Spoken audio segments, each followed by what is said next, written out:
Good morning. तो चलिए last unit हम देखते हैं, यूनिट 7। ठीक है, अंडरग्राउंड केबल यानी कि भूमिगत केबल।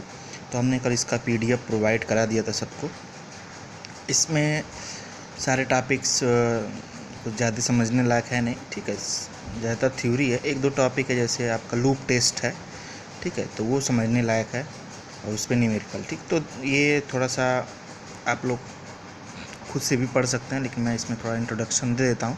तो देखिए, अंडरग्राउंड केबल का प्रयोग जो होता है वो इलेक्ट्रिकल पावर के ट्रांसमिशन और डिस्ट्रीब्यूशन में होता है। ठीक है, ये बहुत रेयर केस में ही होता है। जैसे अगर मान लीजिए कि ऐसे स्थान जहाँ पे ओवरहेड ट्रांसमिशन या डिस्ट्रीब्यूशन संभव नहीं है, ठीक है, जैसे मान लीजिए कि काफ़ी हिली एरिया हो गया, ठीक है, या बहुत ज़्यादा घनी आबादी वाला एरिया है वो, ठीक है, तो वहाँ पे जो आपका ट्रांसमिशन और डिस्ट्रीब्यूशन संभव नहीं होता है। ठीक है, तो ऐसी अवस्था में वहाँ पे अंडरग्राउंड केबल्स का प्रयोग किया जाता है। ठीक है, देखिए जनरली अंडरग्राउंड केबल जो होता है 132 kV तक ही आप प्रयोग कर सकते हैं। ठीक है, उससे ऊपर के केबल्स नहीं बने हैं। ठीक, तो 132 अब तक ही आप कर सकते हैं। ठीक है, तो जो आपका अंडरग्राउंड केबल होता है वो जनरली आपके वही 11 से लेके, ठीक है, और 132 kV तक ही आप प्रयोग कर सकते हैं। ठीक है, अब देखते हैं अंडरग्राउंड केबल्स होता क्या है और इसकी रिक्वायरमेंट्स क्या होती है। ठीक है, तो अंडरग्राउंड केबल जब देखिए, जब आप एक या एक से अधिक इंसुलेटेड कंडक्टर, ठीक है, को अलग अलग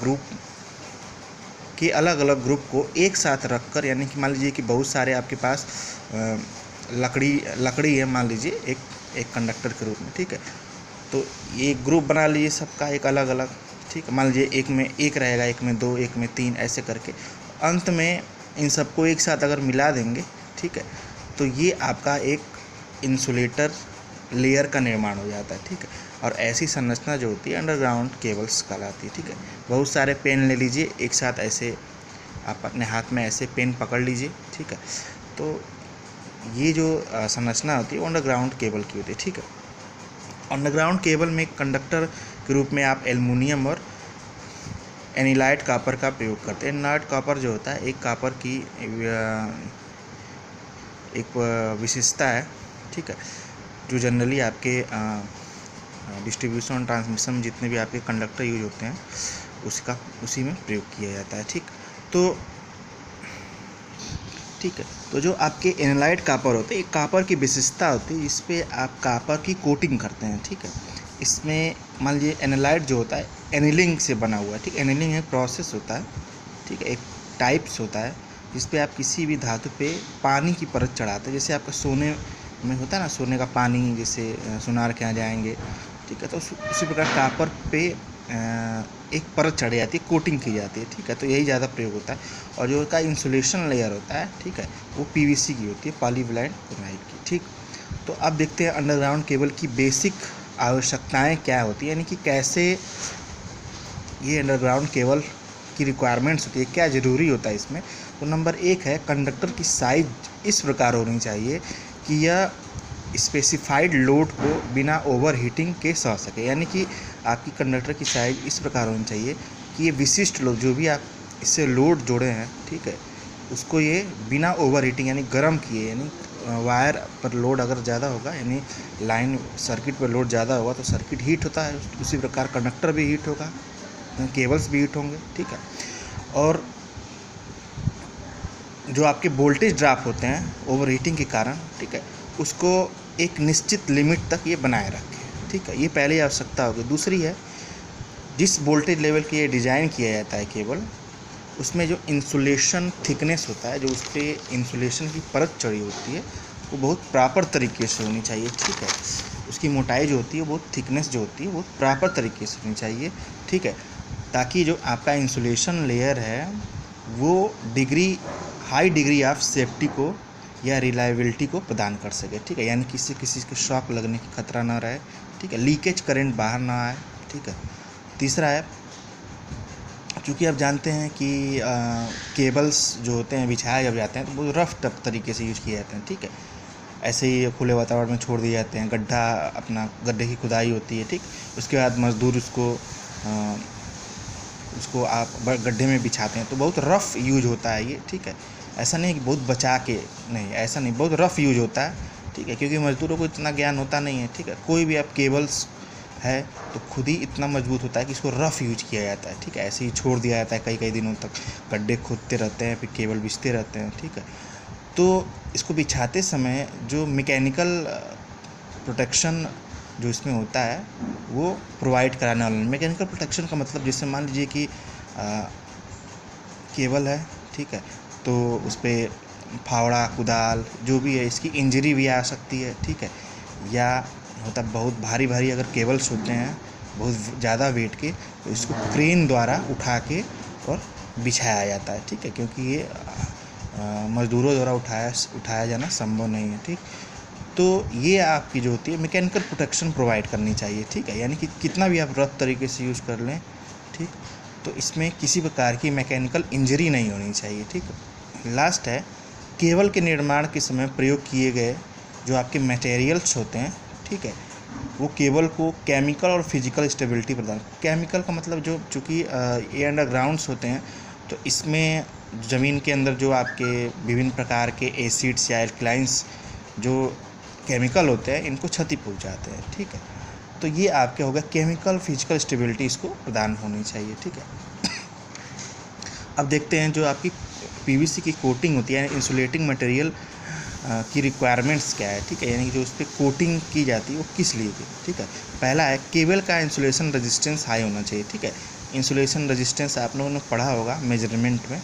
ठीक है, तो इंसुलेशन रेजिस्टेंस जो इसकी पीवीसी की कोटिंग होती है वही प्रदान करती है। ठीक है, तो इसका इंसुलेशन रेजिस्टेंस जब हाई होगा तो रेजिस्टेंस हाई का मतलब लो करंट। ठीक है, जब रेजिस्टेंस हाई होगा तो लीकेज करंट क्या होती है इसको एवॉइड करता है। देखिए, एक एसी की प्रॉपर्टी होती है कि ये सेंटर से ना जाके सरफेस से ज़्यादा फ्लो होता है। ठीक है, लेकिन डीसी क्या होता है जो यूनिफॉर्म तरीके से सभी लाइनों में डिस्ट्रीब्यूट। जैसे मान लीजिए कि डीसी अगर किसी केबल में फ्लो करा रहे हैं तो ये केबल की संपूर्ण जो आपका व्यास होता है उसमें डिस्ट्रीब्यूट होता है। ठीक है, लेकिन एसी में ऐसा बहुत कम देखा जाता है, वो केबल के ऊपर ही और निचले सिरे से ज़्यादा आपके जो करंट होती है ज़्यादा फ्लो करती है। ठीक है, तो इससे क्या होता है लीकेज करंट की संभावना होती है। जो ऊपरी सिरा ऊपर वाला और नीचे वाला दोनों सिरों से लीकेज करंट क्या होती है, अगर इंसुलेशन आपका ब्रेक डाउन हो जाएगा तो लीकेज करंट बाहर जा सकती है। ठीक है, तो इसी को एवॉइड करने के लिए जो आपका केबल का इंसुलेशन रेजिस्टेंस है वो हाई होना चाहिए। ठीक है, दूसरा है केबल का डाइलेक्ट्रिक स्ट्रेंथ हाई होना चाहिए। देखिए, डाइलेक्ट्रिक स्ट्रेंथ से मतलब है आपने कैपेसिटर पढ़ा था।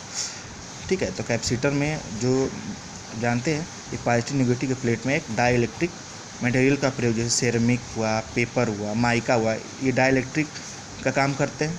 ठीक है, तो इसका ब्रेक इसकी स्ट्रेंथ क्या होनी चाहिए, ज़्यादा होनी चाहिए। ठीक है, अगर स्ट्रेंथ ज़्यादा नहीं होगा तो क्या होगा, ये यहाँ पे इलेक्ट्रिकल ब्रेक डाउन हो जाएगा केबल का। ठीक है, तो इसकी डाइलेक्ट्रिक क्षमता जो होनी चाहिए वो उच्च होनी चाहिए। ठीक, तीसरा है केबल अच्छी मैकेनिकल प्रॉपर्टी जैसे कि टेंसिटी और इलास्टिसिटी वाला होना चाहिए। ठीक है, जाहिर सी बात है केबल की मैकेनिकल प्रॉपर्टी अच्छी होगी तो ये दृढ़ होगा। इलास्टिसिटी का मतलब लचीलापन इसमें होना चाहिए। ठीक है, जिससे केबल मैकेनिकल प्रोटेक्शन को आसानी से ग्रहण कर सके। ठीक है, चौथा है भूमि के अंदर उपस्थित केमिकल जैसे एसिड्स व एल्कलीज से लड़ने की क्षमता वाला होना चाहिए। ठीक है, क्योंकि भूमि के अंदर होता है तो बहुत सारे केमिकल्स हैं। ठीक है, जैसे एसिड, मिट्टी में जो केमिकल होते हैं एसिड या बेस के रूप में उपस्थित होते हैं जो इसको हानि पहुंचा सकते हैं। ठीक है, तो इससे इसको लड़ने की क्षमता यानी कि ह्यूमिनिटी बोल सकते हैं इसकी होनी चाहिए। ठीक है, पांचवा है आपका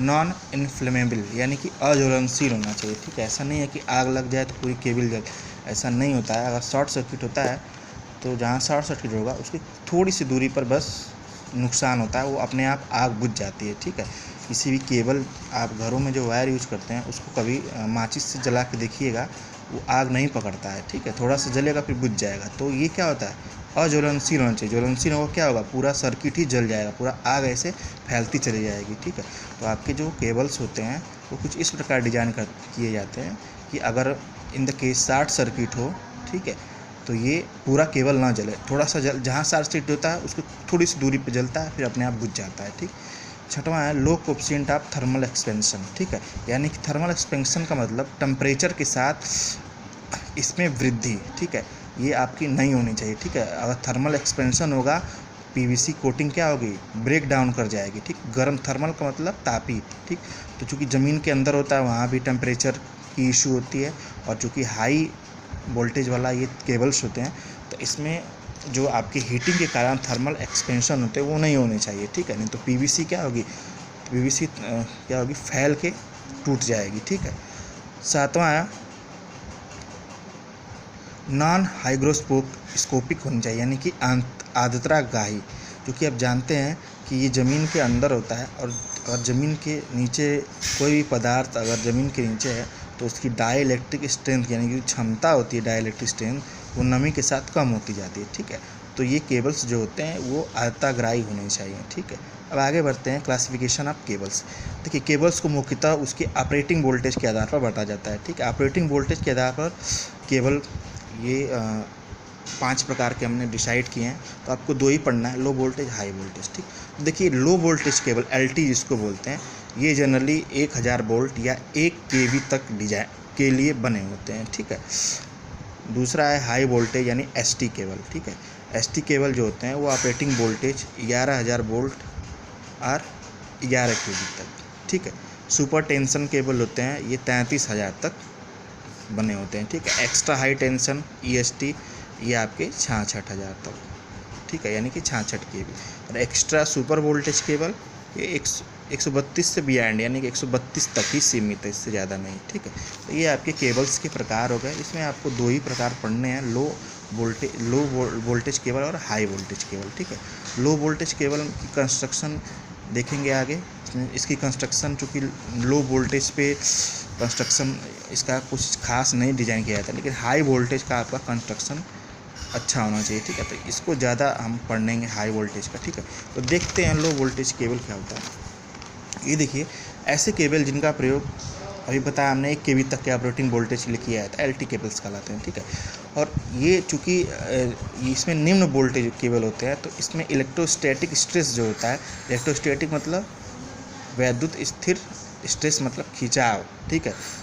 जो आपके इलेक्ट्रोस्टैटिक स्ट्रेस होता है केबल के मध्य, यानी जाहिर सी बात है कि अगर कोई जो इलेक्ट्रिकल फील्ड किसी एरिया में अप्लाई होता है तो वहाँ पे इलेक्ट्रोस्टैटिक स्ट्रेस बन जाता है, ठीक है। और इलेक्ट्रोस्टैटिक स्ट्रेस के कारण केबल में खिंचाव एक उत्पन्न होता है, ठीक है। तो ये आपके लो वोल्टेज पे ऐसा नहीं होता है, तो इसीलिए जो आपके ये केबल होते हैं एलटी केबल, इनको किसी खास कंस्ट्रक्शन की आवश्यकता नहीं पड़ती है, ठीक है। अब जो आपके इसकी थर्मल कंडक्टिविटी होती है वो लो होती है, ठीक है।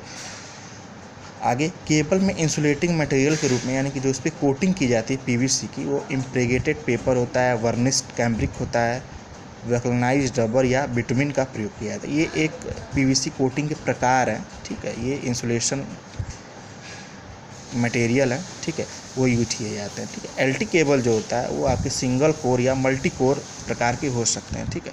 ये देखिए हमने एक कंस्ट्रक्शन बनाया है। देखिए ये जो लेयर है ये अभी आप नहीं समझ पाएंगे, आगे जब हम एसटी केबल बताएंगे तो एक एक बताएंगे कि केबल्स में कितने लेयर्स होती हैं, ठीक है। तो देखिए इसकी जो आउटर लेयर है इसको सर्विंग बोलते हैं। आगे हम ब्रीफली बताएंगे सर्विंग क्या होता है। इसके दूसरी वाली लेयर लीड शीथ होती है, ठीक है। और ये जो आप देख रहे हैं इम्प्रेगेटेड पेपर, यही आपकी इंसुलेशन की जाती है, ठीक है। जो इम्प्रेगेटेड पेपर होता है ये क्या होता है, इंसुलेटिंग मटेरियल होता है, ठीक। और ये देखिए ये आपकी केबल कोर है, कोर मतलब कंडक्टर्स, ठीक है। तो ये आपकी सिंगल कोर है, देखिए एक ही कोर है तो यहाँ पर सिंगल कोर है, ठीक है। ये देखिए मल्टी कोर में क्या होता है, सेम उसी प्रकार ये आउटर है यानी कि सर्विंग लेयर है, ये आपके लीड शीथ है, ठीक है। और ये देखिए यहाँ पे जो आपकी कोर होता है, ठीक है। और इस कोर में ये देखिए 3 आपके के कोर हैं, 1 2 3, ठीक है। यानी कि क्या हो गया, मल्टी कोर केबल्स हो गया, ठीक है। अब देखिए जो आपके इस यानी कि ये कोर और जो आपकी insulating thickness of insulation between conductor and sheath, ठीक है। लीड शीथ हमने बताया था इसके पहले, ठीक है। तो इसके बीच का ये क्या है, इंसुलेशन थिकनेस है। और ये आपका लेड शीथ और कंडक्टर्स के बीच में आपकी ये इसकी इंसुलेशन थिकनेस है, ठीक है।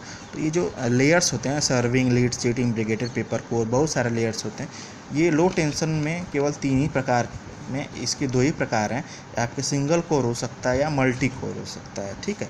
और जो आगे हम पढ़ेंगे वो ST केबल्स है, उसकी विशिष्ट संरचना होती है, ठीक है। उसमें सारे लेयर को हम बताएंगे कि सर्विंग क्या होती है, लीड शीट, ठीक है, और भी बहुत सारे लेयर्स होते हैं, ठीक है। तब तक ये वीडियो आप लोग देखिए, ठीक। Thank you.